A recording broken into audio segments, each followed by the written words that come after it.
Hi, everyone, and welcome to our March event from the Rhine. This is part of our 90th anniversary series. We have speakers who are going to be speaking all year long because this is the 90th anniversary of the Duke Parapsychology Lab being founded by B Rhine back in 1935 at Duke University.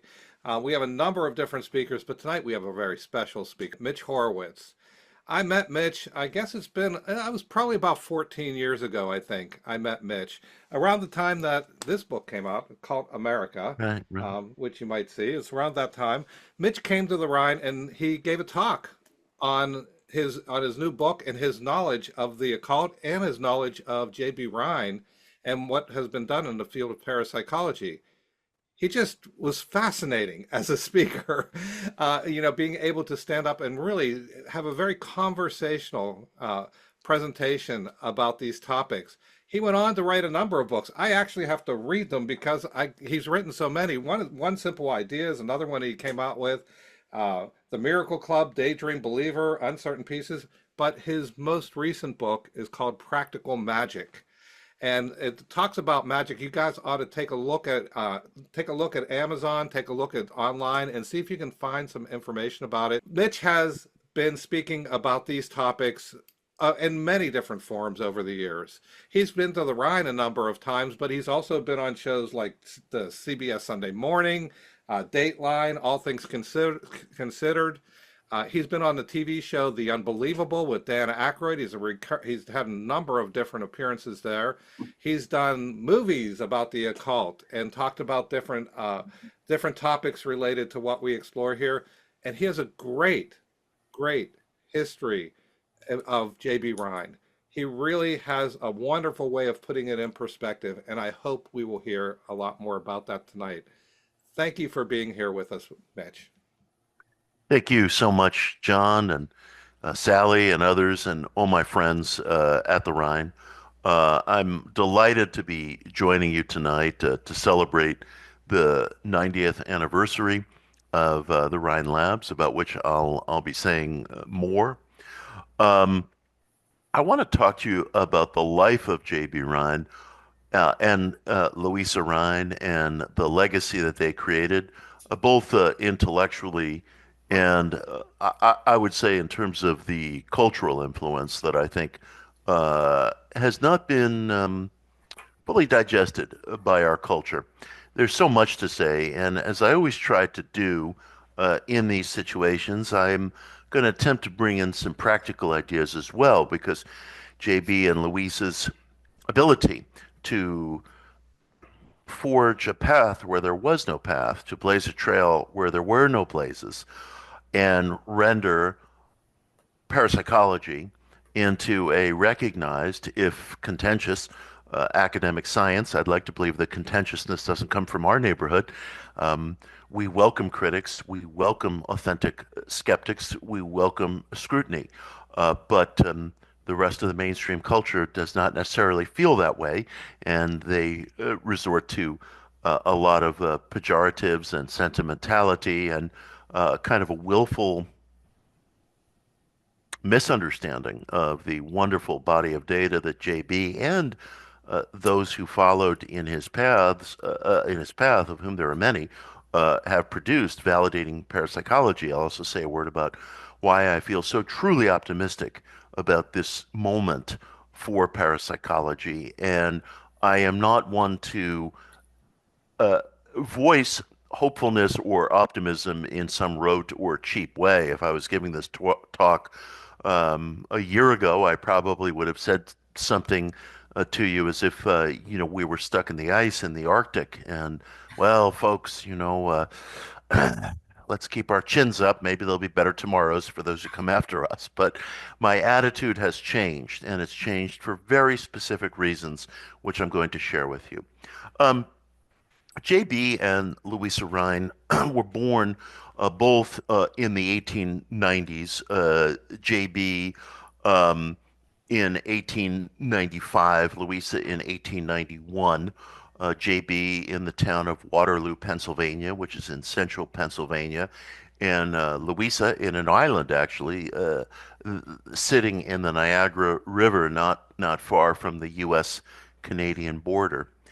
And their era was not so long ago, and yet it was different from ours in such profound ways. First of all, I want to say a little something about the landscape into which they were born, and these are places where I've spent a little time.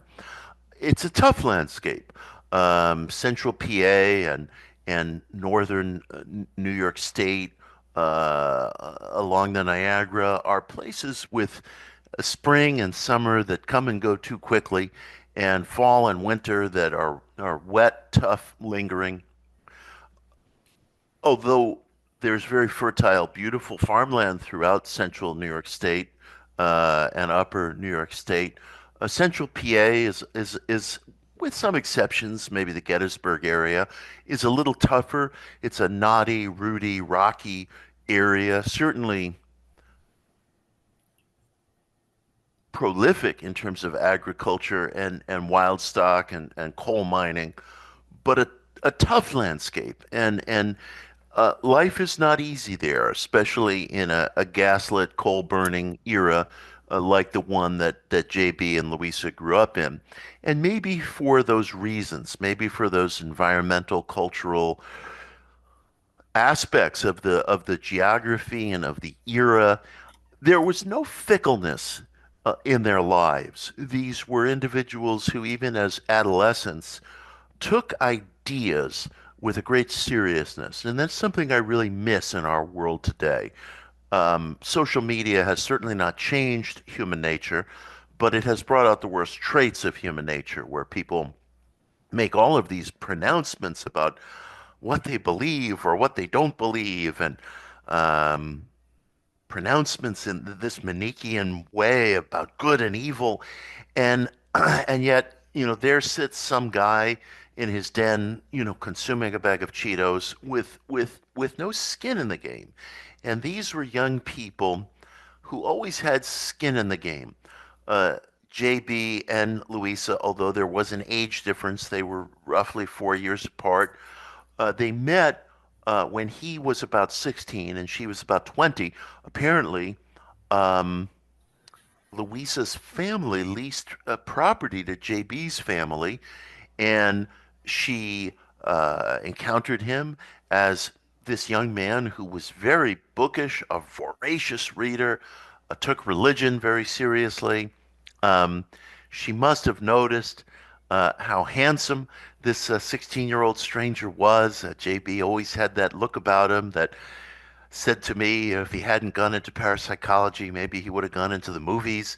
Square jaw. Uh, to me, he resembles sort of like a silent movie era Burt Lancaster. So I'm sure she must have taken a notice of this handsome young man uh, lugging a pile of books onto the family farm. And he was very, very interested, deeply interested in religion, as I was growing up. And he went off to study. For a time, they went their separate ways. Their relationship ignited in adolescence, certainly, but for a time they went their separate ways. He went off to study to Ohio Northern University. I believe that it was called Worcester College. And he was preparing for a career in the sciences. And he took about 2 years of classes in the sciences. And this is so unlike our era. I want you to listen to this very carefully. Um, the his studies in the sciences at the college level shook his faith to some extent in the religious doctrines that were dear to him growing up. And rather than just drop out or plod forward or switch majors or um, travel to Europe or whatever, I mean, something that gets done, I guess, by some young kids who are wealthy. He quit college and he entered the Marines during the First World War and became a sharpshooter. Apparently, won a sharpshooting contest. Was a very good shot. Um, and it's just remarkable to me that a young person who has an existential crisis um, feels that crisis with sufficient seriousness So then rather than just continue with his studies or I don't know, drop out and find himself or something, he enters uh, a tough military outfit during wartime. And at least in the literature I've seen, maybe Sally could say something about this herself during the period of exchange. He never really talked about it very much. There was a very matter-of-fact quality to his life, and I'm very struck by that, and I admire it. I really admire it. I do want us as a generation to talk about our problems, our issues. Um, I certainly believe that the therapeutic language that we have inherited has made it easier for us to speak about crises, intimate crises that perhaps another generation would have been unable to communicate about. But I must tell you, I really do admire the stoicism of the Victorian and the Edwardian generations, insofar as um, there wasn't this morbid self-disclosure or this morbid dwelling on things over and over and over. If one had a tale of woe, one might share it, but it didn't become a defining feature of the letters and articles and work that one produced. The tale of woe existed, but it was something that was meant to be moved on from. Um, and in our generation, it seems to me that we dwell on these things to the point of morbidity nonstop. And I don't know that that helps. I don't know that that helps. In any case, um, JB found that his exposure to the sciences, his exposure to the Marines, allowed him to return to the States and return to college with a newfound sense of mission, it seems to me, to unite the scientific and the spiritual. And at that time, that still may have sounded rather far out, even though the British Society for Psychical Research had already been founded about 20 years earlier. Um, the um, the impulse to unite science and spirituality, which has been often heard, I think shouldn't sound foreign or vague or strange because science is methodological replication. That's what it is. And I feel very strongly, and this is one of the things that attracts me so deeply to parapsychology and to the work that the Rhine Center continues today, 90 years from its inception. If one follows the rules of the road, so to speak, in terms of methodological replication, then there is required, it seems to me, a certain indifference to the results. The results are the results. Now, you can question the methodology, and if the methodology is not polluted, okay, that's helpful to know. You can question the mathematics, and if the mathematics are unpolluted, again, that's helpful to know. You can question the methods of meta-analysis, and I mean, there are some problems with meta-analyses, and that's something that we as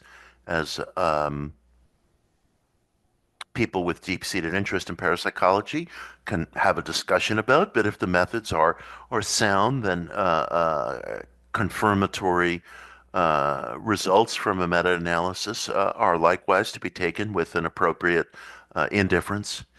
And the results are what they are. And we can keep pushing, we can keep looking, we can theorize, we can see if the results marry the theory or what have you. But it seems to me that JB and Louisa had the profoundest respect for the scientific process, likewise, the profoundest respect for the metaphysical outlook on life that they had nurtured into adulthood and had tested and had been through trials with, and the wish to marry those two things were the seeds of greatness.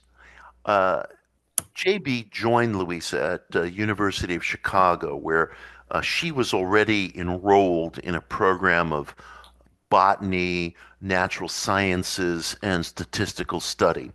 Um, she enrolled there, I think it was 1919, and JB arrived in the 1920s specifically, and he took up a similar line of study. And excuse me, the both of them earned their PhDs um, in the early to mid 1920s at Chicago in botany, natural sciences, with an emphasis in statistical study. This was a considerable rarity for a woman at that time, something that must not be overlooked in the life of Louisa Rhine. And sometimes you'll see uh, career skeptics try to make some hay out of the fact that um, JB was a botanist, as if to say, "What is he doing in the clinical lab? You know, he should be out plying Venus flytraps with hamburger or something of that nature." Of course, what they don't understand is that the Rhines entered the study of botany at that time for several reasons. First of all, agricultural science was and remains extremely important to this nation. America, I don't know that many people growing up today, at least here in New York or, out west, fully understand the extent to which this nation was and remains an agricultural nation. Agriculture was the life's blood of this country for a long, long, long, long time before Google came along. And they grew up in agricultural areas. So to study scientific agriculture or botany was a very natural thing for a young person to do. But they had an additional incentive, which is that at that time, botany was at the forefront of the statistical sciences. We didn't have fields like sociology at that time, about which no more will be said. Um, and ironically, some of the key critics, most of the key critics of parapsychology emerge from the social sciences, not from the hard sciences. Sometimes I personally find I have a much easier time discussing parapsychology, as I often do, with people in the so-called hard sciences, biology, chemistry, physics, engineering, medicine. It's the social sciences and American letters and American reference, at least in the form of wiki, where you run into problems. So fields that weren't yet invented kind of took over the mantle of statistical study, but at that time, botany was on the leading edge of statistical study. So it was a natural destination in a certain sense for two young scientists who were interested in possible future applications of the statistical to the, we'll call it the extraphysical. Um, Life was difficult after graduation in that finding teaching jobs is never a hugely stable profession. JB taught scientific agriculture at the University of West Virginia, and I think that was in 1926. As I remark in one of my books, I think I remark on this in Modern Occultism and Daydream Believer, and JB announced to a kind of faculty meeting of the faculty in scientific agriculture that it would be an unconscionable oversight if we didn't apply the rigor and the methodology of science to potential supernatural verities that are occupying and observed in our world today. And that must have been one of the most surprising lectures given in the agricultural science department of University of West Virginia in 1926, I imagine. Um, the Rhines were both teaching on and off. Money was tight. Teaching at the university level has never been an easy undertaking for anybody.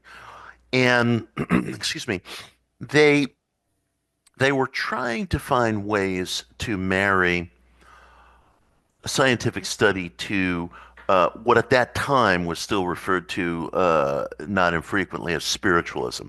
They had attended a lecture that was delivered by Arthur Conan Doyle in Chicago um, in the early 1920s. It was 1922 specifically.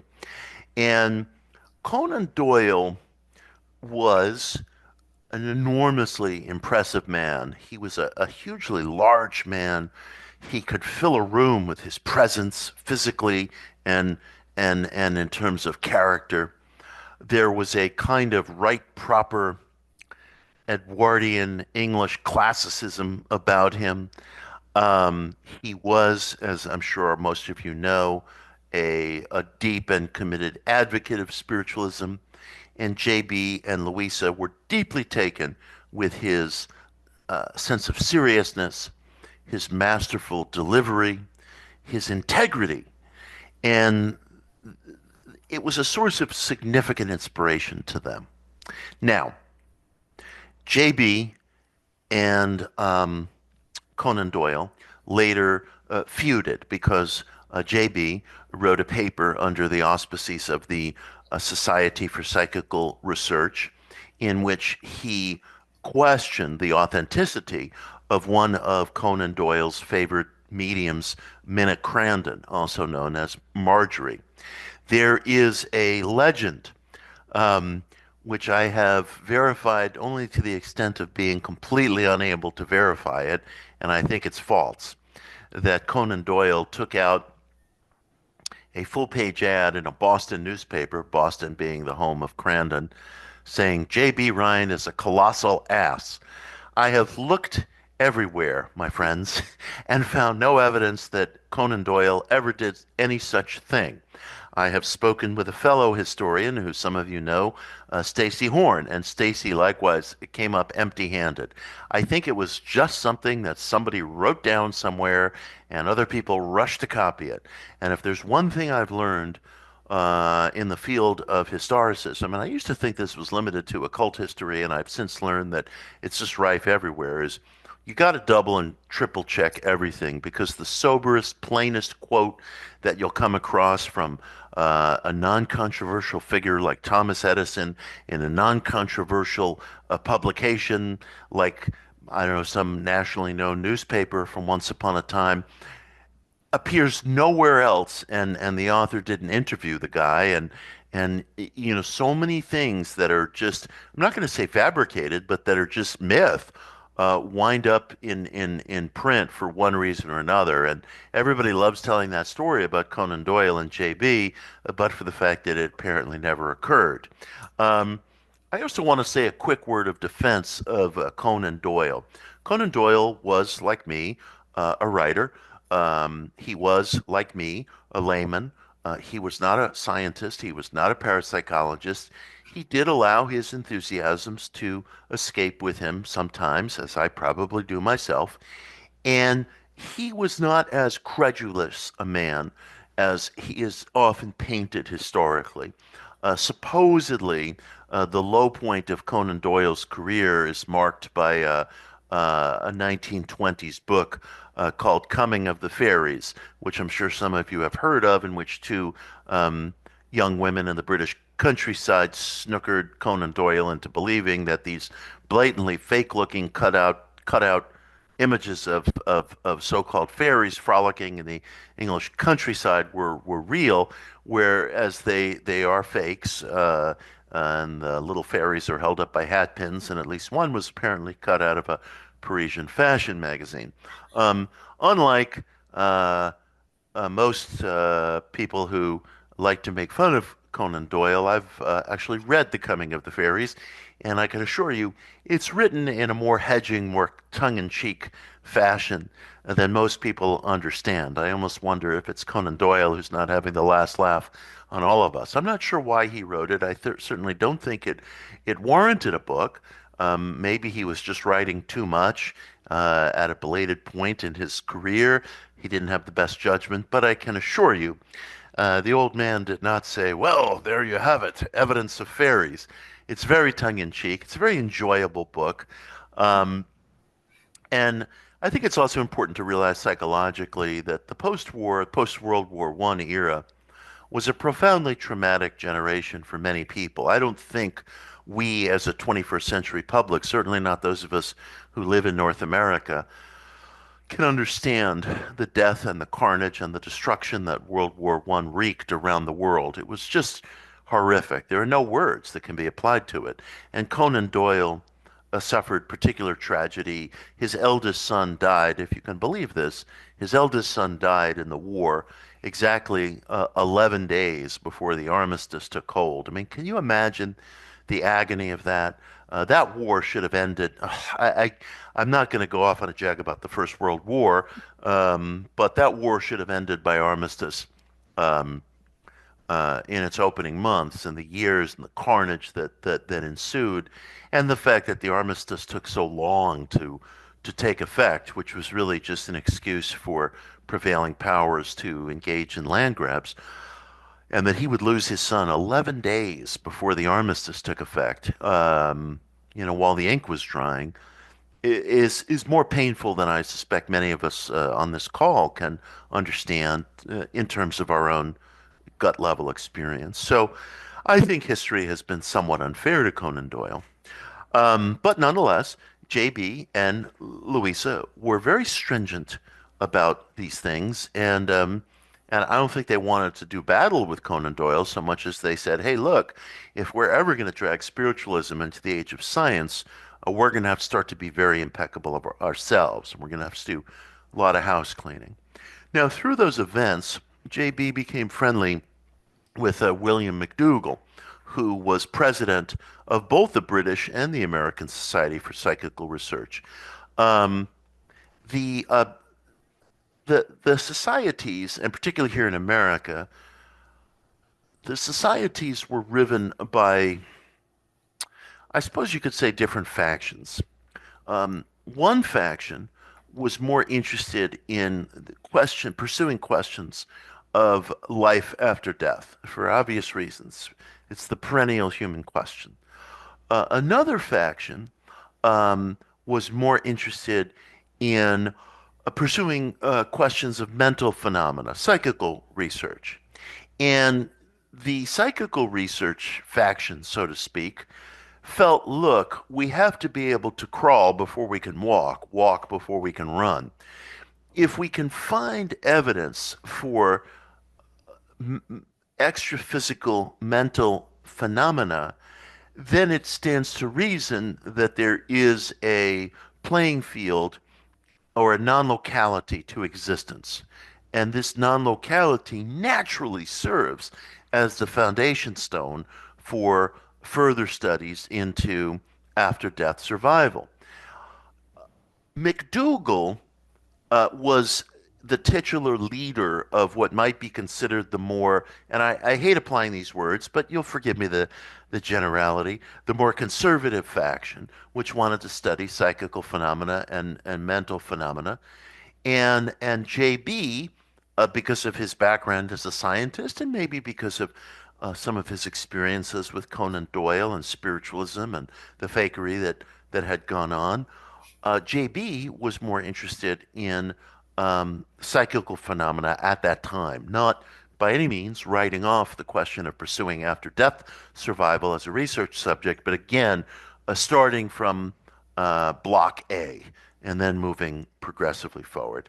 So JB and McDougall stayed in touch, and JB and Louisa cast around looking for different opportunities to possibly apply their passion for subjecting the spiritual to scientific study and hope that a university might take them in. They traveled to Columbia, they traveled to Harvard, and there were possibilities here and there, but just nothing came together. And JB wrote the following in his journals in January of 1927. I think, too, we are tiring of chasing the psychic rainbow or the philosophic pot of gold. He was feeling at that time that maybe this project simply was not going to work out, that there would not be a higher educational home for the kinds of experiments that he and Louisa wished to pursue full time in a clinical setting. And then, as often happens in life, and I promised there would be a practical dimension to this discussion as well. So please listen to this with great care. as often happens at moments of despair, when he and Louisa felt they had expended every ounce of effort that they could find within themselves, and there was no after no after no. Suddenly, they got a yes, and it was old William McDougall again. McDougall had been appointed chair of the psychology department at the newly named Duke University, which used to be Trinity College.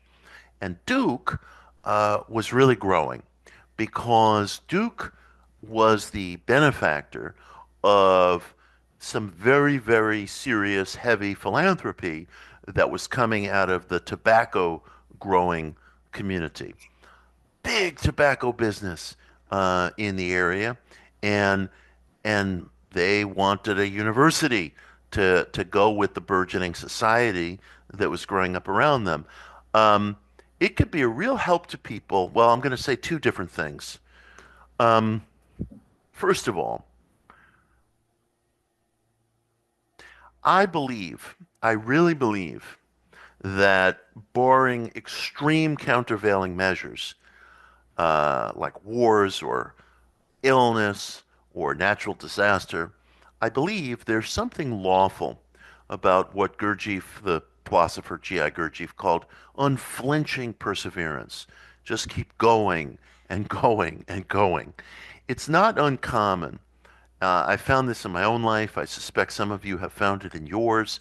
It's not uncommon that when you think, I have been searching for water for days and days and days, and I'm just ready to give up, that suddenly that water appears. And it's a function of not giving up, and I don't mean that in some treacly, sentimental way. I think there's something very, very real there. There is life requires payment for everything. And sometimes I think we don't entertain the prospect that that payment may be made beforehand. Sometimes something good happens to us, and if you have a fatalistic attitude, you think, oh, this is too good to be true. Something bad's going to come. Not necessarily. Sometimes it's possible that you've made payment beforehand. Um, we buy on credit nowadays, but JB and Louisa's generation paid for stuff beforehand. So they searched years, and William McDougall invited them out to Duke. The school was growing. I'm going to say more about this, but you have these boom towns. Certainly, Durham was one of them. Los Angeles was one of them, where you might have an agricultural town that's doing very well, that's doing prosperously, and they want cultural institutions. They want arts institutions.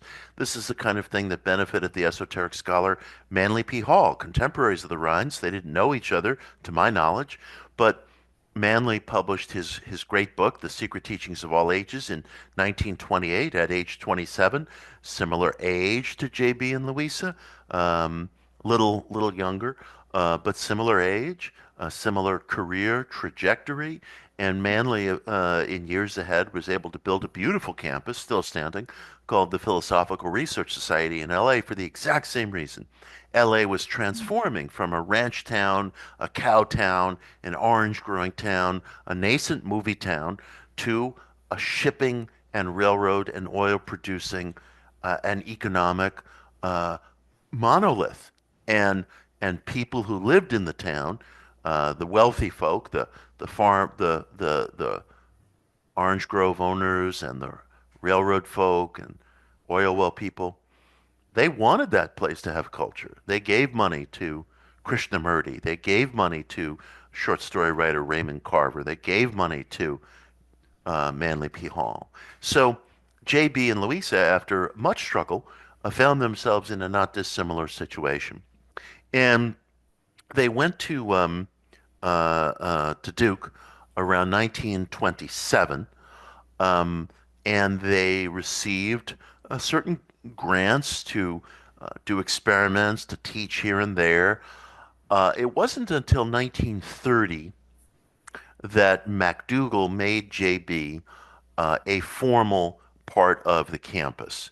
The parapsychology lab had not yet been christened, but JB was a formal part of the campus.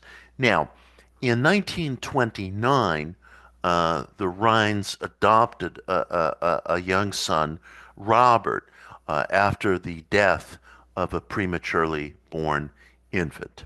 And in the years ahead, through 1934, they had three daughters, one of whom, Sally, is here with us tonight. And so, this being a different era, Louisa, for a time, sort of exited the scene, not entirely, but dedicated a great deal of time to raising the kids. She would re enter the scene during the Second World War when a lot of the Duke lab staff were called off to service, and she and JB pioneered some very serious and I would say bulletproof studies in psychokinesis, PK. But for a time, Louisa exited the scene. And JB uh, was able to start developing his lab. I would say the lab had its earliest birth in 1930. It was not christened the Parapsychology Lab until 1935. The word parapsychology already existed in German. It was coined in German by Max de Soir, who was very sympathetic to parapsychology, though later became a skeptic in the late 19th century. So the word existed, and JB didn't apply that term specifically to the lab until 1935, a point at which his national star was really rising. He had at one time intended to call the place the Institute for Experimental Religion. I told that once to the a scholar of religion, Jeff Kripal, and he loved that. Jeff wants to start an institute for experimental religion, so if it doesn't bother anybody at the Rhine Center, I'll give him a thumbs up on that. Now, JB's success at the newfound but not yet named parapsychology lab um, was extraordinary. He found subjects, he found funding, he published an enormously influential monograph in 1934 called Extrasensory Perception, which in an article that I'm working on I refer to as, by my estimation, one of the most important, if inversely least read, books of the 20th century. And I will say more about that a little bit later. Um, JB's work attracted national attention, was absolutely um, bulletproof in its methods, in its statistics, in its safeguards against corruption. Um, the head of the American Statistical Association himself pronounced uh, the math in JB's monograph a sterling A plus, and he said if there is to be any objection to Dr. Rhine's research, um, it certainly cannot be that criticism, that objection certainly cannot arise as a result of the statistics. And once that had been said, critics constantly turned their attention to holes in the methodology, and I'll say more about that later. That'll be the vaudevillian part of our little uh, discussion this evening. But I want to say something again from a practical perspective about JB's ability to not only found a lab, but found, at least for the United States, an unprecedented lab um, on a recognized campus um, with staff, clinical, professorial, secretarial, with facilities and so forth. The the president of Duke, a man I wish I had known, was William Preston Few. And Few was very determined to put Duke on the map. There were some snobs in the Northeast who derided Duke as a hillbilly school. You don't hear that anymore. And Few was determined to put Duke on the map.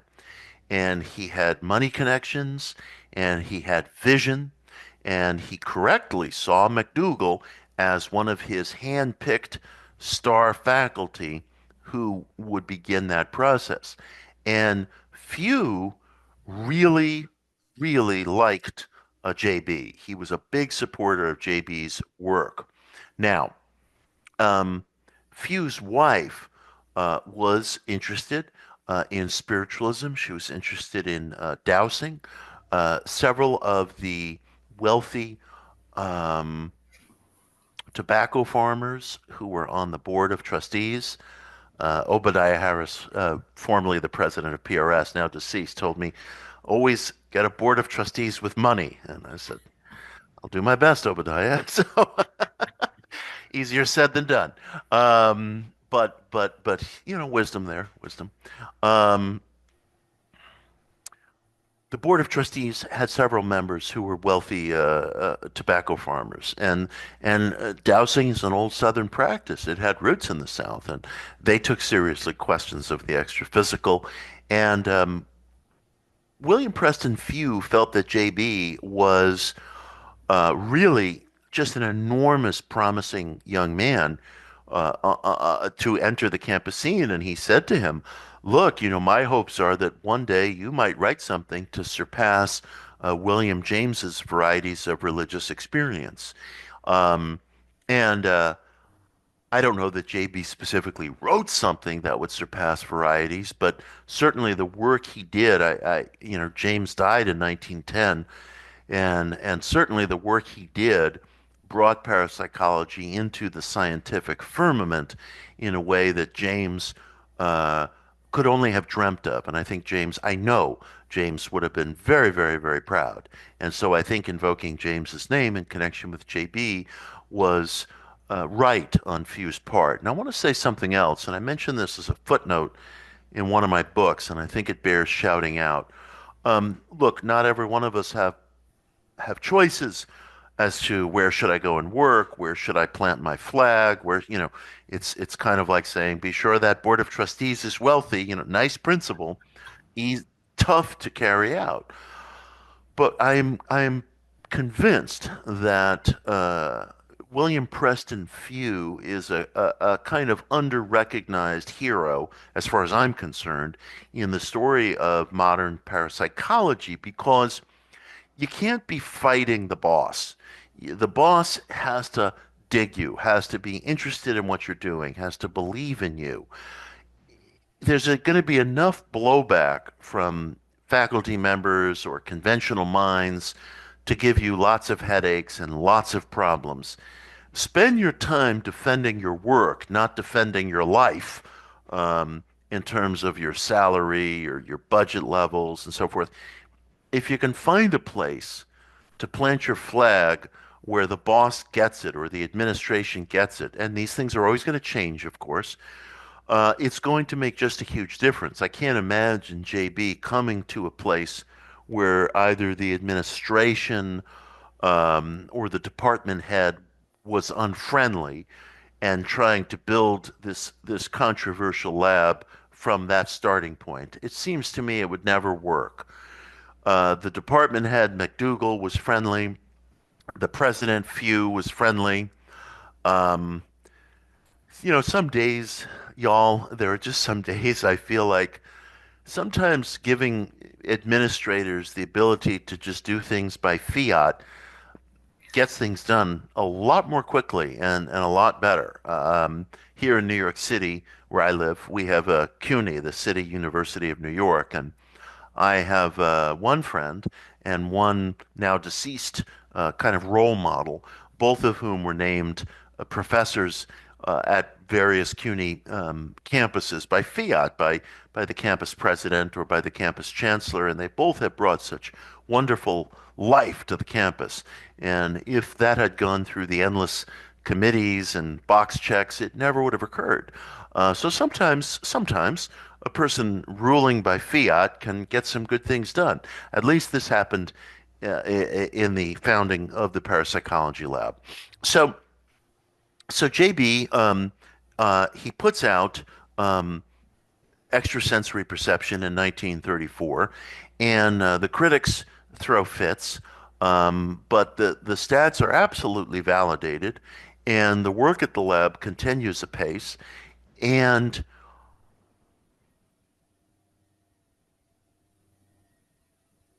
we begin to see, not quite at the very dawn, but a little after the dawn, efforts to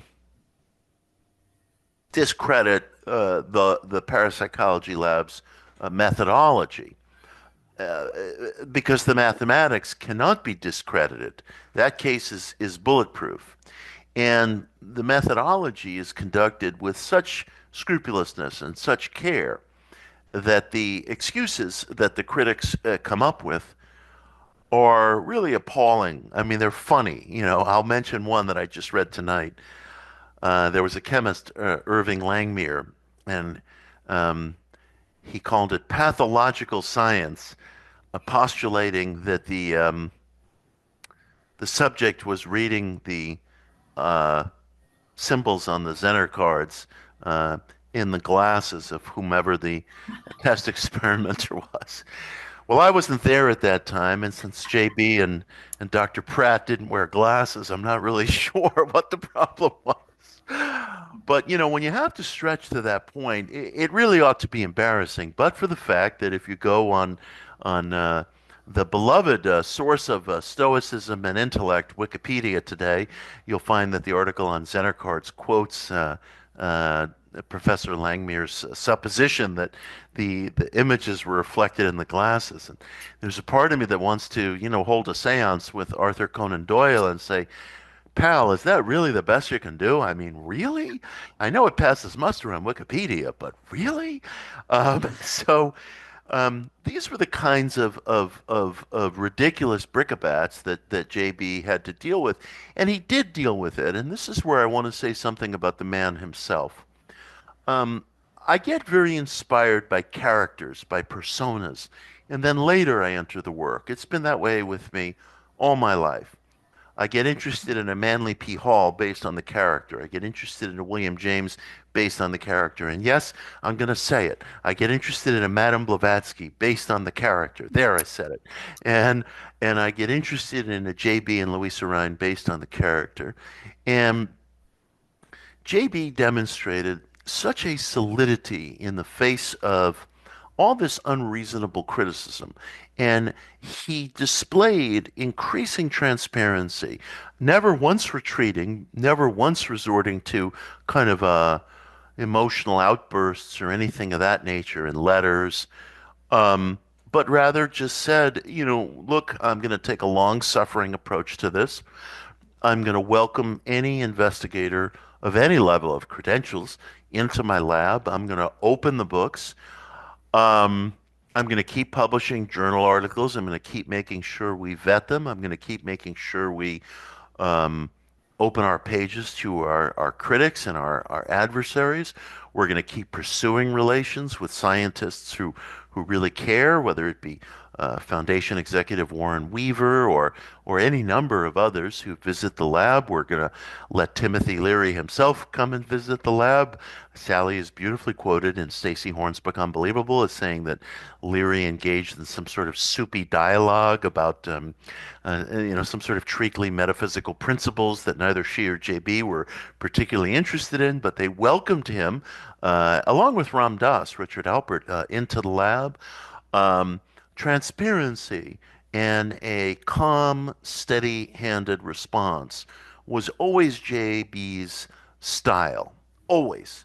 And he believed, it seems to me, that at a certain point, the data would become so voluminous and so overwhelming.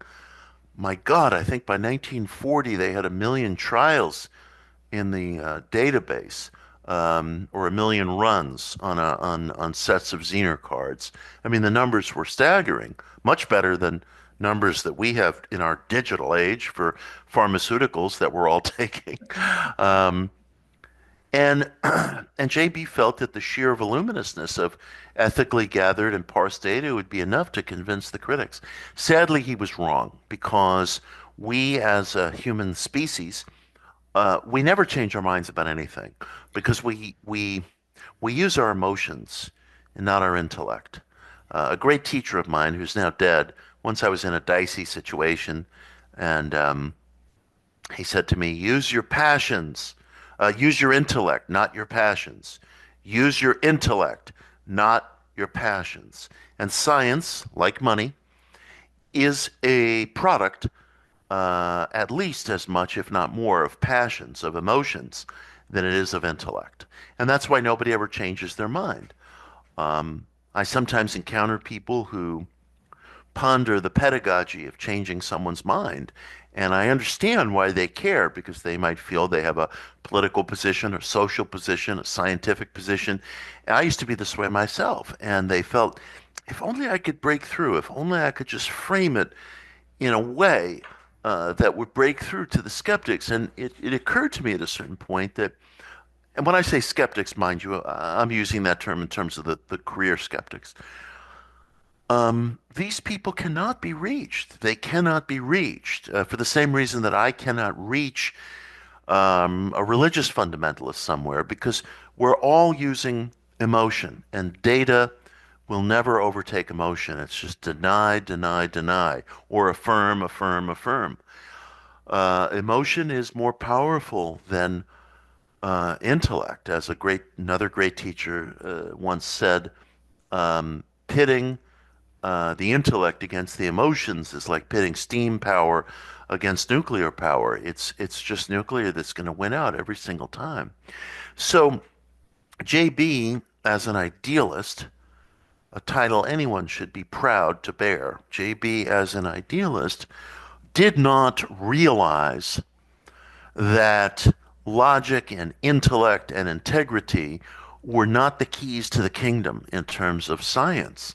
There was a much more pernicious sentimentality and emotion that would carry the day. He was better, vastly better than his critics, vastly better.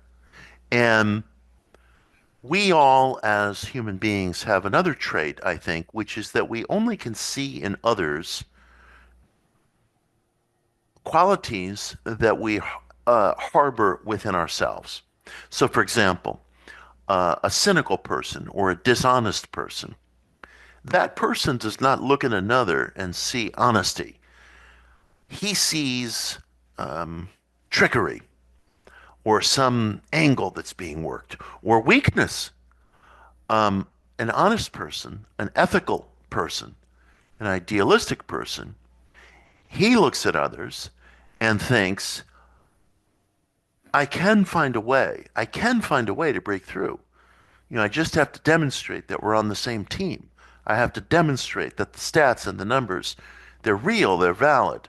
And you don't have to believe in extrasensory perception.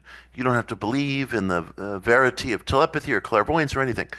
I ask only that you concede the validity of the research, and we'll keep looking. My theory is that there is a verity to ESP. Your theory is that it violates natural sciences and that there is not.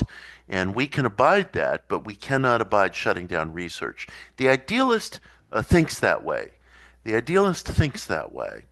The career skeptic, the James Randi, does not think that way and in fact sees it as weakness and is apt to exploit it. It's a sad verity of human nature. And yet, some of us today can look back on that and be proud of it and be proud of it and know that this is a field that stands upon the rock solid ethics of the man himself. What was it? Emerson said, every institution is the extended shadow of one great man. That is true of parapsychology, so far as I am concerned. There were setbacks, JB didn't get along with every member of the younger generation. The great Charles Honorton was occupied with research at the lab in the mid 1960s, and Honorton later went on to pioneer the Gonsfeld experiments in telepathy. Some of the finest, most bulletproof data that we have in the field. I mean, really, data of just wonderful, extraordinary posterity. And he and Honorton didn't really get along, and it's peculiar because both were idealists. I wasn't there, of course. Both were idealists, and Honorton was such a protege, such a beautiful intellect, that at age 13 he had taken out every book on parapsychology from his local library in St. Paul, Minnesota. And so a high school teacher of his suggested, well, now that you've read everything that St. Paul seems to make available on parapsychology, why don't you write to the man himself, J.B. Rhine? So this 13, 14-year-old boy started writing to the great J.B. Rhine, and what do you know? J.B. writes back to him. Took time to answer every letter. That's one of the reasons I make my email publicly available on my website. And unless someone is unusually verbose, I almost always write back to that person.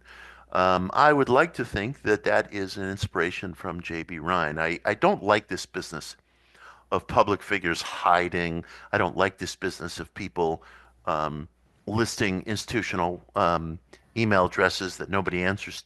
I think we should make ourselves available. I think people should be answerable. And I also think we should know who our critics are. I don't like this business of anonymity on social media. I don't care what Wise Owl thinks of my work. I care what, Mike from Cincinnati thinks of my work. I mean, show who you are. Show who you are. Um, so JB answers Honorton and then invites him for a summer internship a few years later, I think at age 15. And Honorton recounted that when he arrived, he felt JB gave him a bit of a brush off. It was a Friday afternoon. JB was leaving for the day, and he passed him off to another lab member who Honorton didn't find very impressive. And he thought about getting on the bus to go back home to St. Paul, but thankfully he stuck around. And and Honorton was a true prodigy. Honorton was a true self-taught genius. He never did complete his studies or any higher degree at the University of Minnesota, and that was a source of tension between JB and Honorton, because JB, of course, believed that it would only help parapsychology if degree-bearing men and women went into the field. And JB also stated that he felt, and this was interesting, in the mid '60s, that our culture tended to coddle students too much. And I was born in 1965. I certainly don't have any particular recollections of getting coddled. Um, but I do understand that concern, and I see it happening today. And I have friends in higher education who tell me that they hand out A's and B's, like they might be giving away candy on Halloween, and that is a problem. Um, JB was not one to coddle a young scholar. Um, and so he and Honorton had trouble seeing eye to eye. It seems to me that Honorton, from the very beginning, was interested in the question of, I think, something that had been more popular in the late 19th century that Chuck brought into the mid 20th, and that was studying ESP under conditions of hypnosis, or what later came to be called hypnagogia, a very relaxed, a deeply relaxed, immobile, sensory deprived, comfortably sensory deprived state where you still have cognition. And as I've often mentioned, we naturally experience hypnagogia twice a day, just before drifting to sleep at night and just as we're coming to in the morning. It's a very unique state, and neuroscientists are still not quite sure what's going on in that state and quite how to classify it, because we hover in sleep and we may experience hallucinations, visual, oral hallucinations. We may experience bodily paralysis, but we retain cognition and we can direct our thoughts, which makes it a propitious um, state, potentially, for ESP. And JB had previously connected ESP to mood and pointed out how comity, enthusiasm, absence of boredom, um, uh, feelings of conviviality in the lab corresponded to results, whereas boredom, fatigue, and so forth would reduce results. So JB had already made what I regard as a very important linkage between uh, episodic ESP and mood. And so Honorton want to take it further and say, can we draw a connection, perhaps, between ESP and um, state of consciousness? And so he wanted to retread the steps of the pioneers and question whether hypnosis, in fact, this is really going back to days where we used to still use the term mesmerism for hypnosis. Can we will we see a spike in occurrence of ESP, telepathy, clairvoyance in this hypnagogic state? And as Honorton described it, JB wasn't exactly interested in that. JB, as Honorton described it, again, I wasn't there, was more interested in finding talented subjects than and determining, as he put it, whether ESP exists at all before determining whether ESP exists in these more unconscious or altered states that occur naturally during periods of sensory deprivation. Timothy Leary, on the other hand, was interested more in an undisciplined, somewhat passing way in the question of ESP and psychedelics. Um, I think Charles's was a more approach, obviously better suited to the lab and its culture at that time. But he said that he would walk into JB's office and they'd talk and talk and talk, and then he would leave and he would feel like he just got turned around into doing an experiment that he didn't really want to do. He didn't feel supported, so he left, and he pioneered a very important program in dream telepathy at Maimonides Medical Center here in Brooklyn, where I live. And Honorton's data um, has really stood up with extraordinary scrutiny, and it hasn't been given its due. But when parapsychology is more fully validated, as it will be, I believe, within our time, and I'll say more about that in a moment, I believe that data is going to be seen as occupying a second generation importance on par with the first generation data that JB produced. Now, um, uh, there were hard times around 1970 because a young man, Walter Levy, who had been a medical student, was very quickly promoted to become a president or chief scientist of the lab. And long story short, Levy was caught in cheating. And it was very depressing, and it was a very unhappy circumstance. I think JB had been looking forward to retirement. He was 10 years away from death. Not that there was a way to know that at the time. And the prospect of a dynamic young person coming in who could fundraise and so forth was important. It was important to the lab's future. It was important to the future of parapsychology. But sadly, Levy turned out to be a wolf in sheep's clothing. And JB very quickly, publicly, aired the matter, removed him, had the papers that he either wrote or participated in scrutinized for attention. I want to say something about I was saying something before about the question of ethics and character. Um, I wrote an article um, about 2 years ago. It's called The Crisis of Professional Skepticism. It's on Medium, and it may be paywalled, but if it's paywalled, no matter. Just email me and I'll send it to you free. In The Crisis of Professional Skepticism, I addressed the case of one Martin Gardner. And Martin, who's now dead, wrote very critically and very cynically about parapsychology and JB's work for opinion shaping places like the New York Review of Books. Um, Martin seemed, who I never knew, seemed to be unfazed by writing with an absolute lack of ethical standards. An absolute lack of ethical standards.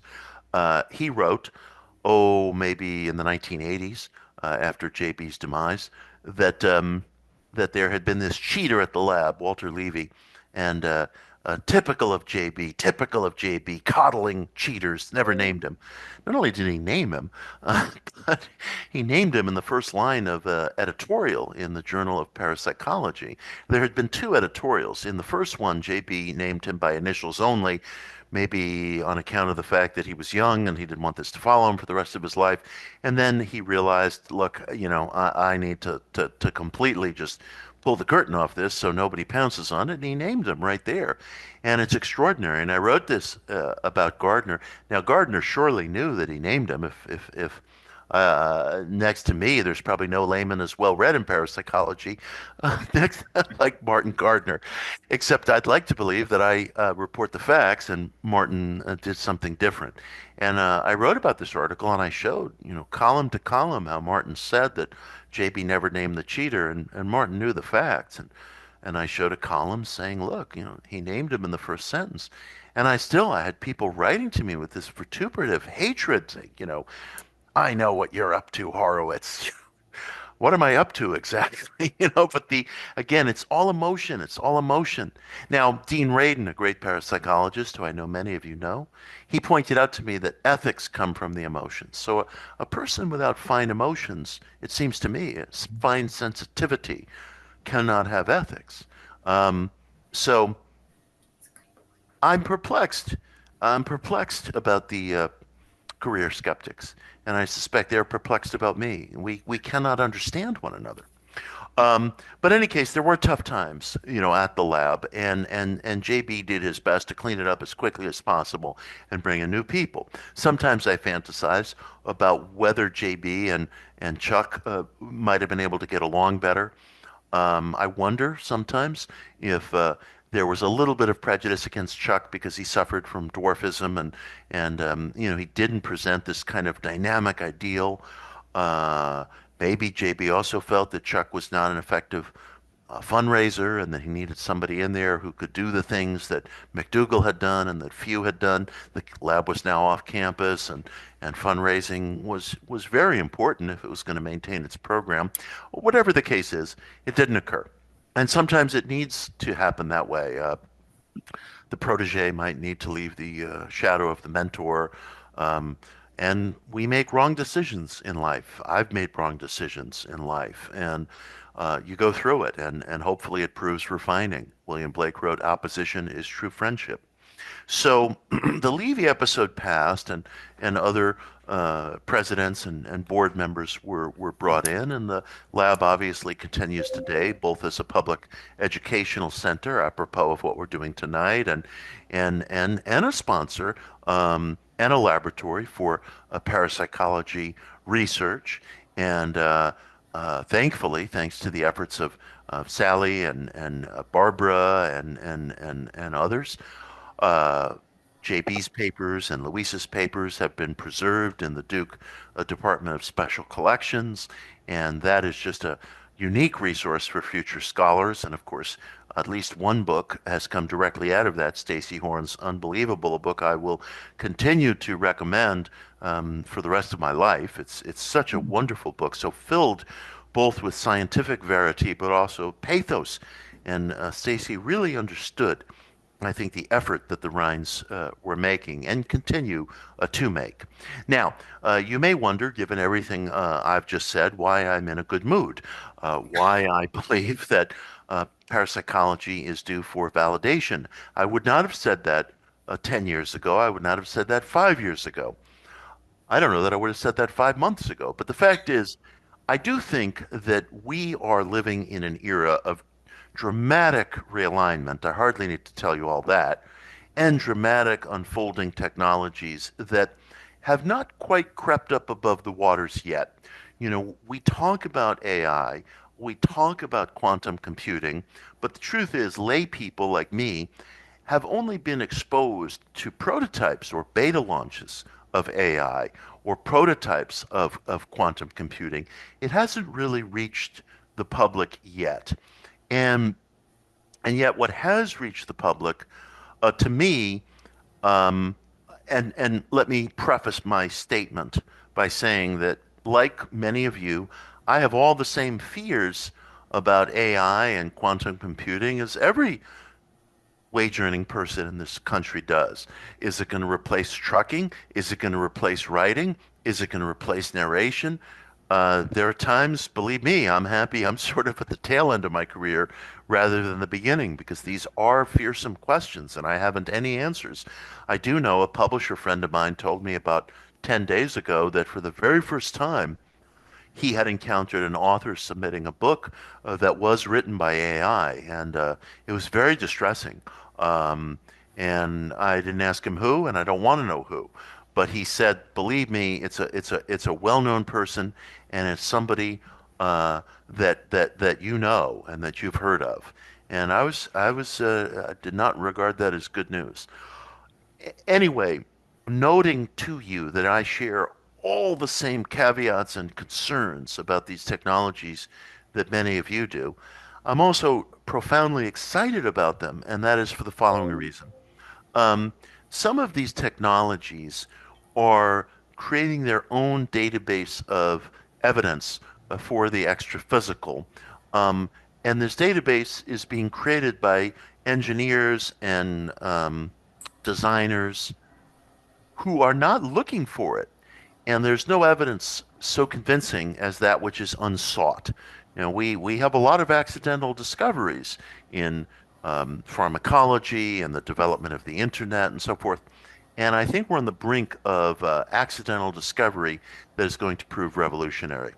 In 2004, yeah, I beg your pardon, in 2024, in December of 2024, Google's quantum computing engineering division released a statement, and I actually talk about this in one of the chapters of Practical Magick. They released a statement in which they said that they submitted a math problem to their quantum computing prototype, which is called Willow, that was so complicated that the team of engineers estimated the problem would require 10 septillion years to solve. 10 septillion years, or 10 to the 25th power, is longer than the known and projected life of the universe. It is a measure of time that we barely have means of comprehending. And yet, dig this, this comes not from me, this comes from the Google Engineering Group. Willow, so they report, solved this impossible problem in under 5 minutes. It should have taken 10 septillion years, longer than the known existence of the universe, and Willow solved it in under 5 minutes, they report. And the team said this lends credence to the multiverse theory, just almost like they're tossing it off. This lends credence to the theory that we live in a multiverse. In other words, that we are surrounded by what might be considered a spherical spiral of events playing out everywhere all at once. We live within a superpositioned infinitude, so to speak, and that the program Willow somehow plucked this data, this unanswerable equation, from another intersection of time, because there aren't many plausible explanations other than that. So the answer already existed, as mysticism tells us, as string theory tells us, as the many worlds theory of quantum mechanics, which has been around since the 1950s, tells us, as the Schrodinger's cat thought experiment tells us. There are an infinitude of events playing out, and those that get localized are those that we measure under certain conditions, are those that we localize under certain conditions via our measurement. And it seems to me that the validation by the Google engineering team and others, including those who are working with quantum prototypes in finance, is dramatic evidence not sought, stated almost as a footnote reference that, oh, by the way, we live in a multiverse. Now let's turn our attention to the S&P 500 futures. It's so extraordinary, it's difficult for us to take it in. It's so extraordinary. And it's coming not from the parapsychology community, not from people like me who document the history of metaphysics in practice, in application, in research, but from people who have apparently no dog in the fight, and all the better for it. All the better for it. It's objective. It's objective. Somebody can say, "Oh, Horowitz with his woo-woo stuff." That's fine. That's fine. You're going to say that about analysts at Bank of America.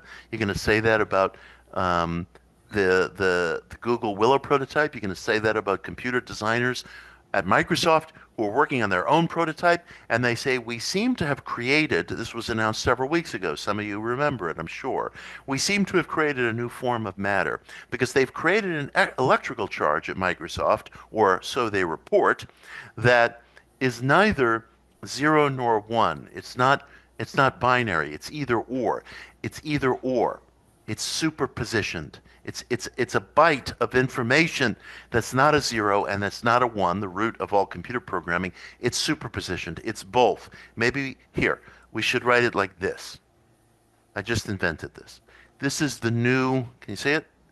This is the new data. This is the new material, the new form of electrical charge, neither positive nor negative, neither not binary, not null or one, that Microsoft claims to have created. It's superposition. It's what we've been talking about over the past 90 years or so of experiments in classical mechanics. The career skeptics hate when people like me talk about classical mechanics. Well, I beg your pardon, talk about quantum mechanics, the idea of superposition, localizing the function of consciousness, and so on. Well, I am bringing them good news. I'm no longer talking about quantum mechanics. I'm talking about quantum computing, which shows the exact same data, which validates Schrodinger's theories, which validates Einstein's perplexity that entanglement seems to move faster than light speed. He derisively called it spooky action at a distance, but he conceded that the quantum field is still open and we might find something that moves faster than light speed. Well, we did. We did as a human community in Willow.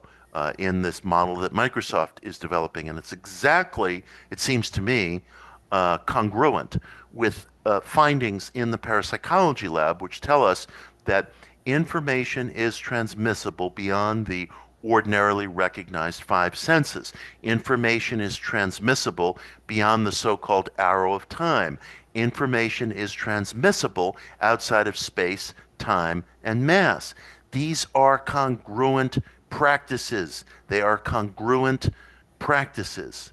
Now, one of the things that I'm melancholy about, and I've spoken with Sally about this, is that JB did not have time prior to his death to attend to his memoirs, and he didn't give voice to a theory of conveyance. Had JB given voice to a theory of conveyance, maybe, we might be able to more readily marry quantum computing and quantum mechanics findings to findings that have emerged from the Rhine Center and other labs. I wish JB had reached a theory of conveyance. It's been pointed out by the sadly deceased novelist Michael Crichton, who was an admirer of J.B. Rhine and who was an admirer of parapsychology. Crichton brilliantly pointed out, hey, look, we had fossils of dinosaurs before Darwin. This stuff had existed for decades. We had fossils of prehistoric beasts and life forms, and we knew there was something there, but it wasn't until Darwin's theory of evolution that we were able to put it together. Warren Weaver, the great mathematician, mathematical engineer, foundation executive, exchanged very thoughtful letters with JB in the early 60s where he urged him to come up with a theory. And JB, and I love the man. You don't need me to say that. I love the man, but I thought JB sidestepped the demand a little bit in the letters because he said, look, this seems to me the area for metaphysical philosophers. My job is as a scientist and statistician.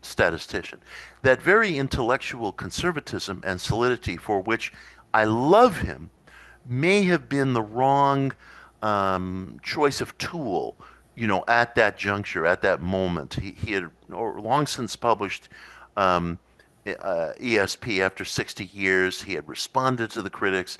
He had done great work. I think it was time for a theory at that point, but it did not come. Um, I do my fumbling best as a layperson to uh,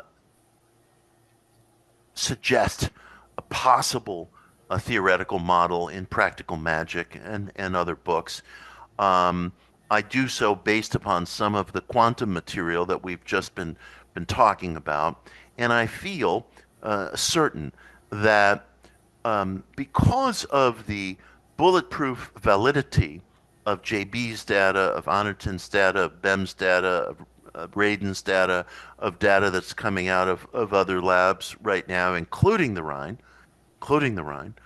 I feel certain that the theoretical questions around the multiverse are going to grow by leaps and bounds within the next couple of years as quantum computing more fully is integrated into our public life. And I also feel, and I'm going out on a limb here because none of us really know what AI is going to look like. Is it going to be a glorified search engine? Is it really going to find new ways and methods of mining information? If it does, if the boosters of AI are correct, if they are correct, AI will validate parapsychological data because we know something that the career skeptics do not know, which is that the data is valid. And you don't need me necessarily in this brief time we have tonight to walk you through that because I've frequently written about it. I have a new article that's going to be coming out soon called "The Scientist Who Proved the Impossible," which defends JB's data, and I will defend it, even though others have defended it and done a very good job of it, because this dawning generation needs to hear that, needs that resource, and these the knowledge that we have, those of us who are scientists and those of us like me who are dedicated lay people, the knowledge that we have of the validity of this data is going to carry the day on AI if AI is what it's cracked up to be. So it seems to me that this dawning age of quantum computing, this dawning age of AI, which haven't quite reached the public just yet, the incredible things that are now coming out of other fields.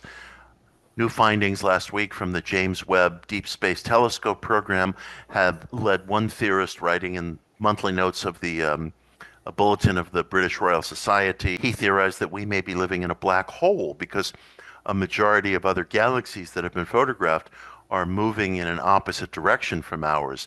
And if we were dwelling in an enormous black hole, that would be one theoretical explanation for this anomaly. I mention that just to suggest to you the dramatic realignment that's going on in our world today. It's a realignment as significant as the realignment experienced by Victorians after Darwin. It's a realignment as dramatic as that experienced after Western science was forced to accept heliocentrism and that the Earth was traveling around the planet, was traveling around the sun, whether we felt it or not, whether it meted with common observation or not. We're on the brink of something very new. And all the name calling and all the career skepticism and all the nonsense is just going to be a distant memory. It's going to fade because this data is marching towards validation. And that is a journey that I'm very happy to be on with all of you. And thank you so much.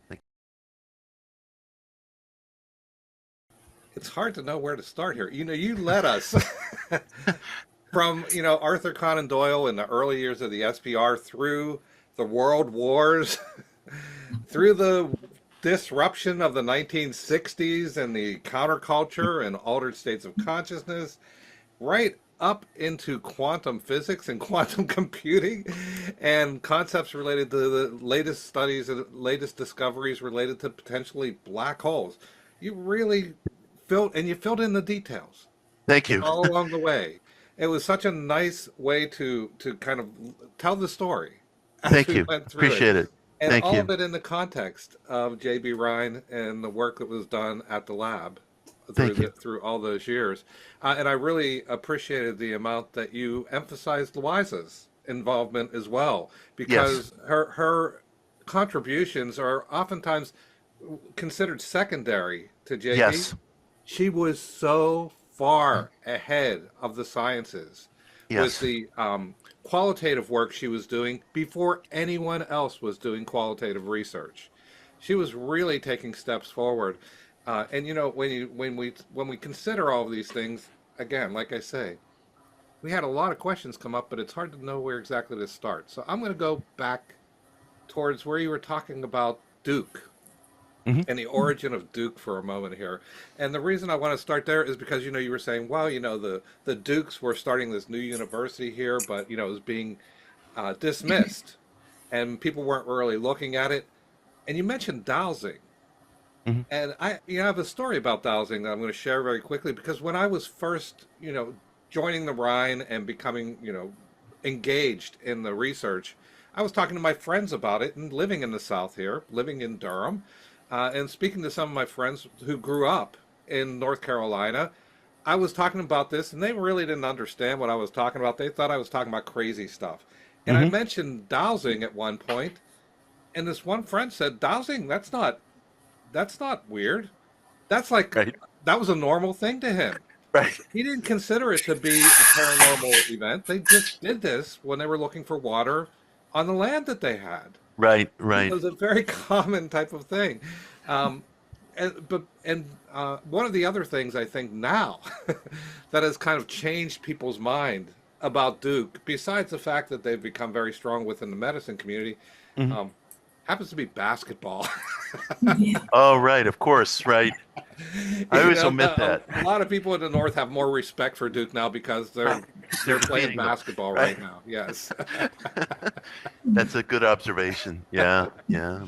So Well. there's more, but that speaks directly to what you were saying of the concept that it's very emotionally driven. Hmm. Our beliefs, our acceptance are very emotionally driven, just as people have this emotional attachment to sport Hmm. and this connection to sport. The logic might not fit, but if they're emotionally connected, they can see the value in it. Yes. I think that's such a great observation. And probably if you ask 10 Americans, if you asked any number of Americans, name 10 universities, they'd name the March Madness teams. Yeah. So it's true. Yeah. It's very important, actually. Yeah. So a couple of questions that came up, and I mean, there's so many different areas that people were asking questions about. Well, one of them, you talk so much about JB's drive towards proving Mm. and demonstrating, and how he really got caught on that nail. He was trying to demonstrate that this was a normal ability that was common, and that it wasn't something that was unusual, and it wasn't only the best people that could do it, but it was something that was in the population. Hmm. And he spent a lot of time replicating, trying to reproduce the phenomena and demonstrate it over and over again. And do you have any sense from the history you've read and what you've discussed tonight, you know, where how much of this replication do you think it would ever get to a point where enough is enough? Well, it's a good one. I think probably the validation, as I was suggesting, will probably come from outside our immediate neighborhood. They'll continue to throw brickbats at Daryl Bem, but eventually, when it starts to come from engineering departments and finance, it's gonna produce a lot more of a pensive, quiet response. I would also point out another thing I've personally noticed is that the career skeptics and those voices, insofar as they are found on campuses, they're in the humanities and they're in the social sciences, anthropology, sociology, psychology. I've made the argument, and I talk about this in Practical Magick, which won't endear me to anybody in the social sciences, is that parapsychology, in fact, has laws. It's a real science. Um, the social sciences do not have laws, which is why their papers are continually turned over generation after generation, and JB and Louisa's data has stood up, as has Honorton's, as has Bem's, as has Radin's, and so on and so forth. Um, Parapsychology has laws. Yeah, and the humanities, American letters, social sciences, and wiki are the territories of the skeptics. Wiki is going to be surpassed, in my estimation, Wiki is going to be surpassed within 5 years by AI. People immediately turn to Wiki as the first and foremost search result, and that's going to change. They're going to start turning to AI search results, and the technology companies are going to make sure they start turning to AI results because they're going to come up first. And sometimes they're pretty good, sometimes not so good, but we'll see how that evolves. So the skeptics, I like to say, because it's true, the skeptics have lost intellectually and they've won culturally. And I used to say, the intellectual victory is a quiet victory. The cultural victory is a loud one. It's going to take about 30 years to wind down. Might wind down before then, I feel, because Wiki has been a driving factor in this among the general public, and the general public is going to start looking at AI, and I frankly trust AI at this juncture more than I do the ad hoc editors who spike all the parapsychology pages over at Wiki, especially knowing them. And so I'm optimistic about that, actually, and I'm optimistic about Bank of America in 2016 issued a report to its investors saying, by the way, there's between a 20 and 50% chance that we live in a simulation. And, and as far as the NASDAQ goes, and you're wondering, oh my God, this is a veritable footnote. But you find, and I've personally found, I can talk to people in the finance world, the tech world, engineering about these topics, and they are open. They are open. The only place I get closed down are in the social sciences and humanities, and that's not a good state of affairs for the skeptics, because it's highlighting the fact that their position is just that. It's a subjective position, um, and but I think we're going to get rescued, so to speak, by people from outside, friendly people from outside the neighborhood. And once that happens, it's going to be a new day. Yes, and finding mechanisms for these things, as you were discussing earlier, that really seems to be the path Yes, that we're going to travel, or where we're going to understand how it works. As we start to learn more about how it works, we'll stop worrying about does it happen, because that's right. it happens. I It mean, happens. from It everything that we happens. see, it happens all the time. And I think a lot of when you bring AI into the equation, it gives us an opportunity to gather a whole bunch more data than we would normally gather, and really explore it in different ways. But one hesitation I have related to this is AI is still based on models, That's right. and those models can be culturally biased. That's right. And the cultural bias in the Western world doesn't always accept what is very commonly accepted in other parts of the world, Right. in other countries or other cultures where psi is normal, where people discuss their dreams at Yeah. breakfast because they know they have a meaning to them. Um, If AI fails, it will be for the exact reason that you just put your finger on. If that happens, then AI just becomes a glorified search engine. Um, the pitch of AI that we're being told by the wizards behind the curtain is that, AI is going to develop its own methodologies, and it won't be entrapped by the prejudices and the emotions that we humans are ensnared by, and therefore you can count on it to give you whole new forms of information and whole new avenues into a topic. If the boosters are right, uh, AI will confirm parapsychology data. If you're correct, AI will become a glorified search engine. So that and we it's have yet to see. and it's probably somewhere in between these two. It very well may be. Yeah, yeah, But yeah. so we could go on this topic. You and I don't get a chance to talk real often, but we could go on many of these topics for a For long time. real. Yeah, yeah, But yeah. I'd really like to know a little bit more about your book, Practical Magic, and Oh, and specifically, you used the archaic form of magic with yeah, the yeah. CK at the end. Why did you choose to do that, and how does that relate to what's in the book? I use the K. That's it's like an early modern English spelling to distinguish magic from stagecraft. Um, and I recently visited the Magicians Fraternity Magic Castle out in Los Angeles, and Several of the performers I noticed, had to take their obligatory digs at parapsychology as if, I remember one of the performers who was a mentalist said, I'm creating the illusion of a sixth sense.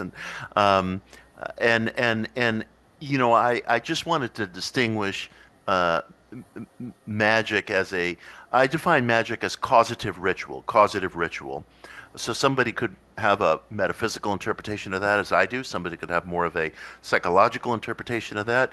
But I wanted to distinguish it immediately from stagecraft. And my wish in this book is to say, look, we have all these rituals and ceremonies and liturgy around religion, around prayer, around congregational spirituality, around private acts of magic if a person is dedicated to that kind of effort. What can I do to boil it down, to reduce what we call magic to the absolute simplest basics? In the same way that JB found that there's a correlation between mood and psi occurrence, in the same way that Honorton found there's a correlation between hypnagogia or relaxation and psi occurrence. It seems to me that several things are also present in the magical act, and I wanted to ask myself if I could distill those and move away from some of the very heavy memorization, liturgy, recitation, and so that's my effort in the book. But it also very heavily involves parapsychology, because I think parapsychology cracked open the door for modern people to the absolute validation of the unseen world in a way that goes beyond what we might call faith. And so you're discussing magic not as stage magic, but as an intentional manipulation of the physical world. That's my effort. That's my effort. Now, there are some people who view that as I do on a metaphysical level. I believe I never use the term manifest. It's not for me. It's I don't share some of those associations, but I use the term select. I think that the psyche, what is the psyche, and what are our senses other than tools of measurement? Distance, taste, sound, sight. Um, we measure things, and it's possible that through measurement, it's possible that we are producing locality through selection. We are localizing an object, an idea, a thing through selection. Amid other laws and forces, it's not exclusive. It's not this overriding super law or law of attraction. Every natural force, including extrasensory perception, is conditioned by other natural forces going on around it, just like gravity is conditioned by mass. It's not the only game in town. But I was very affected by Daryl Bem's retrocausality experiments. And retrocausality as a field exists within the quantum sciences, but Bem, his great pioneering act is that he was the very first one, or among the first, who brought the question of retrocausality into cognition. And his experiments, in which have now been widely analyzed, pooled, found confirmatory through meta-analysis, very large meta-analysis. His experiments demonstrated a backwards causation or a retrocausal effect in cognition. And I dedicate a whole chapter to that in Practical Magick. Therein is a place for a person to start digging, start experimenting. Let's deepen that. Oh, definitely. Daryl's amazing, and he's given a couple of talks for the Rhine in the past as well. We discuss his research in numerous classes that we teach. I At appreciate the, that. And by the way, one of the things I try to do in this chapter in the book, there's a very substantial chapter on retrocausality. Critics will say, wrongly, that nothing can move backwards in time. Einstein proved that. Einstein proved through the second law of thermodynamics you can't unbreak an egg. And that's true in classical physics. It's not true in quantum physics. Richard Feynman, who was a critic of parapsychology, won the Nobel Prize in Physics in 1966 for discovery of the positron, an electron-type particle that switches charges and moves back in time. It's so. Um, and it's very exciting because Darrow brought it into psychology. Darrow brought it into cognition, and he's a genius. yes, yes, and he definitely he took us to another level. and brought it into the popular culture. So uh, let's stick on retro causality for just a second, because one of the questions that came up was um, if retro causality is something that is actually happens, if Hmm. it's possible, and if telepathy is something that is possible. What would you think of a situation where someone might use telepathy to have a retrocausal effect on someone in the past? Oh, it Like, seems to be the whole idea possible. of what if someone could convince Hitler to take up an art career or Yeah, something of who this sort? knows? Yeah, I mean, I've wondered things like that myself.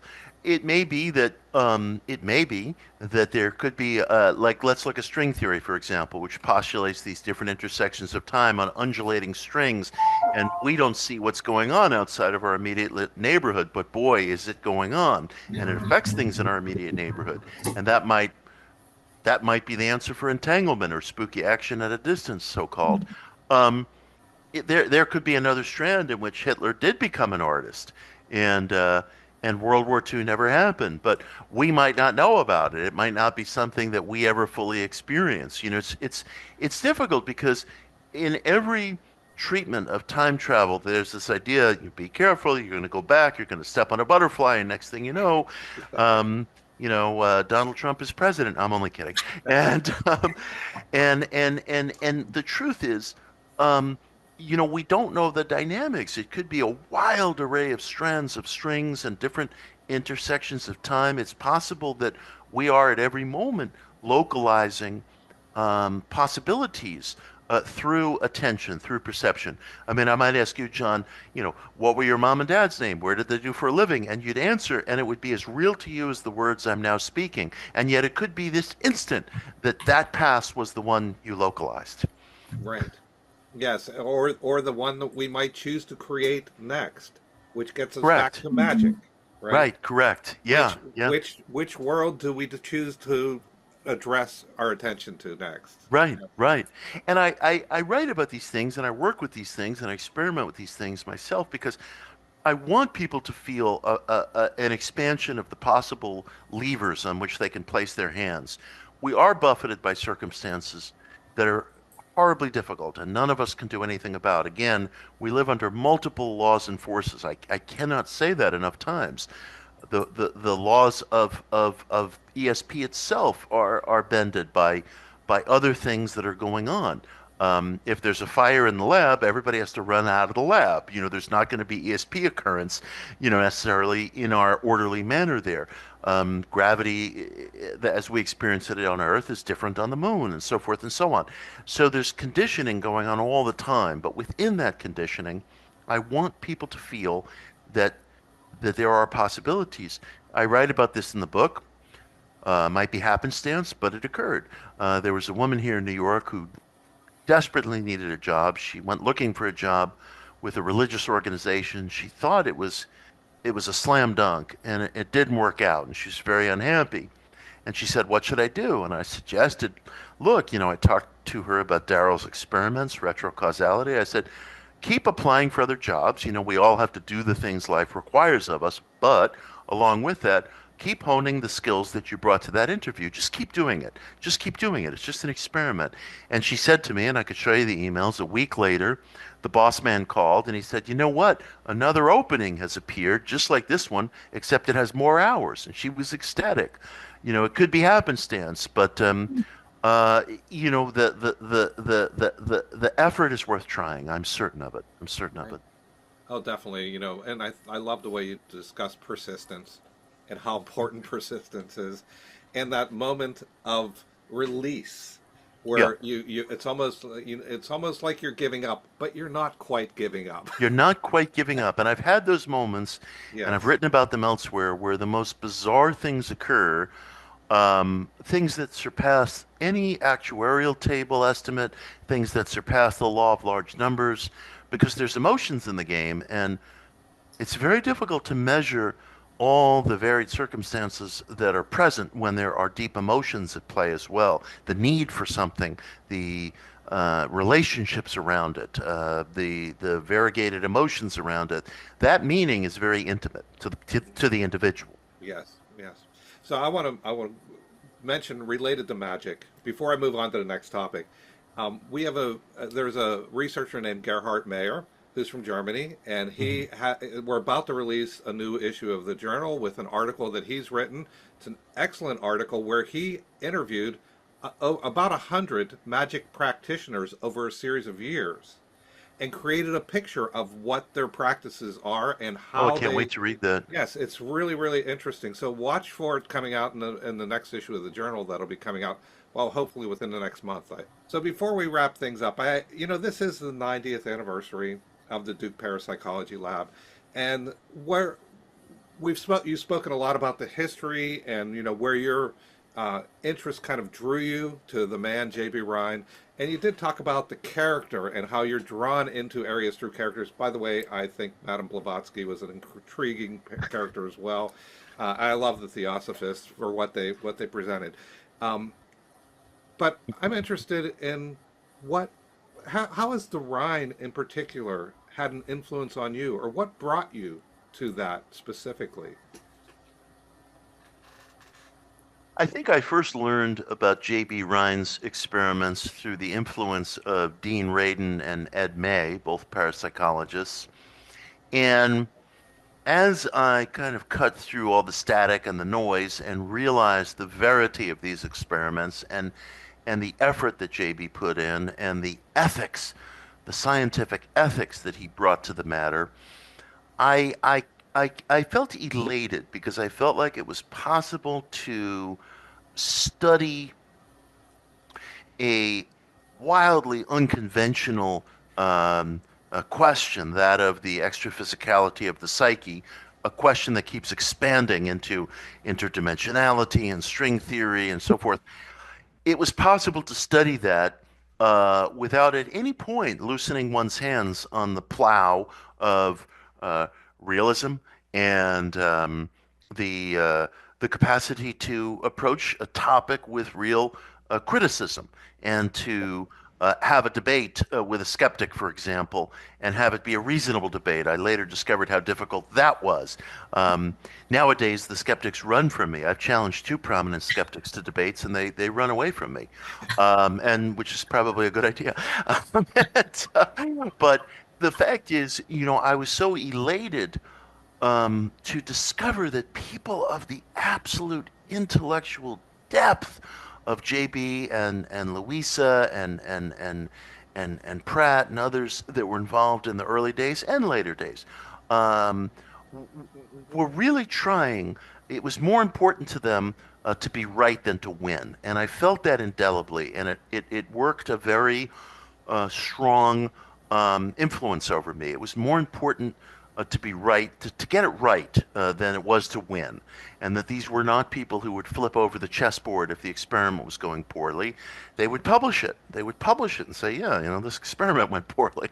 And that is so rare and precious. And I was elated to find that in a field that was associated, at least topically, with the paranormal. And so I never left. And I'm so glad that you and Sally and others have struggled long and hard and over many years to keep the Rhine Center in front of the public eye. Well, and so when did this happen in your life? I mean, was it while you were editing, the editor of Yeah, Archer I Penguin? think it was while I was working at Tarcher Penguin. I was Occult America came out in 2009. Certainly, it was a very big interest to me then. And then I published a book called One Simple Idea, which is a history of the positive mind movement. And that came out in January of 2014. And the first writing that I did about J.B. Rhine and the Rhine Lab and parapsychology is in that book. And I took flack for it. I got a good review in Bloomberg Businessweek magazine, but the guy said, "You're not going to like this last chapter where he starts to get into all this weird stuff." And then the benighted Carol Tavris, who's a career skeptic, wrote a very nasty review of my book in the Wall Street Journal, where she went after me, tooth and nail, because I validated parapsychology. And Carol, who's a very emotional person, is unable to look at the facts. But that was my trial by fire, and I realized, man, you get involved with this stuff. These are the neighborhoods you're going to have to walk through. It just comes with the territory, but it makes us better too. You know, it makes us stronger. That's why we've won intellectually, albeit lag behind culturally. Well, Mitch, I'm happy that you stayed in our neighborhood, Thank you. Happy to be here. and that you've been able to really provide a voice in Thank you. different areas than many of us are able to reach from the research perspective. It's Thank you. important to bridge this language barrier and to Mhm. provide the information that's accessible in so many ways, and you do it so well. And Thank so, you. thank you so much for Appreciate it. staying with us, and thank you for being here tonight. It's been really great. I'm sure there's some other questions. Hey, how can people learn more about you, Mitch? Oh, my website is mitchhorowitz.com. Lots of stuff up there. I'm on Twitter or X at Mitch Horowitz. I'm on Instagram at Mitch Horowitz 23. The newbie is called Practical Magick. It's out now. It's in digital, it's in physical, it's in audiobook. You can buy it wherever you buy books, and I appreciate it enormously. Yes. Well, thank you very much. Thank And you. thanks everyone for being here tonight. It's Thank been a you all. great night. I appreciate your time, Mitch.